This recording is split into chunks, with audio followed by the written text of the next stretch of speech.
Welcome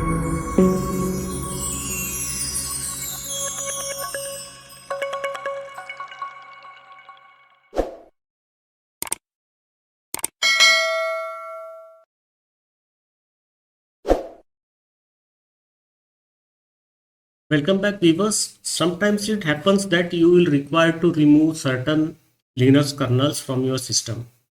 So how to remove them and why you require to remove the Linux kernel? Sometimes what happens is when the newer kernels are released, those kernels may not be compatible with your hardware and they won't have the drivers that are required to run perfectly on your system, or they won't have the certain patches that make them compatible to work on your system. So in that case we will have to remove that kernel because it is unnecessary. That kernel anyway won't work and you don't want that kernel to hog the hard disk space. So you can always remove that kernel from your system.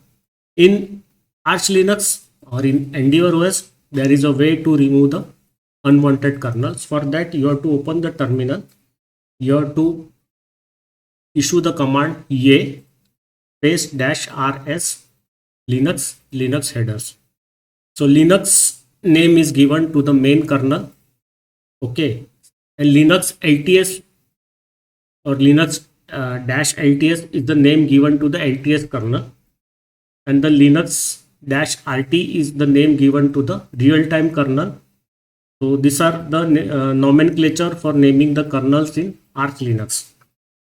So by giving the command Linux headers, it will remove the main kernels. So main kernel is the default kernel that is available in the Arch Linux or the Endeavour OS. So here you can see after issuing this command, it is checking for the dependencies. It will check for the base,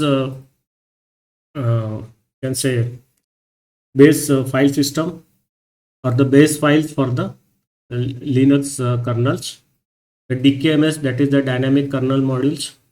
The NVIDIA installer will also optionally will require the Linux and Linux headers for it to perform. So the dependency check is going on, and the NVIDIA installer common will also optionally require the Linux headers. So the Arch base system, the DKMS, NVIDIA installer common. So these are all the dependencies on the kernel. The kernel is dependent on them and they are also dependent on the kernel. So this dependency checks goes on, and after the dependency check is fulfilled, the packages are offered for uninstallation. For example, here Linux and Linux header. So this is the version that I want to uninstall, and it will show the net change that will happen in the system. So 127.48 MB of space will be saved for the Linux kernel, and the Linux header removal will save around 123.57 MB. Total removed size will be around 251 MB. So do you want to remove these packages? So you have to say yes, and the initramfs, that is the update initramfs will work in the background. This kernels will be removed. The kernel corresponding kernel images will be also removed. The grub will be updated. The next time when we boot, this Linux kernel will disappear as an option in the grub screen. So that's it. And further, I had also installed the Snapper and the ButterFS file system for my laptop. So the ButterFS file system also got updated. The Snapper run automatically, and it took the snapshots of system. So suppose something happens, I can use those snapshots to go back and correct the error.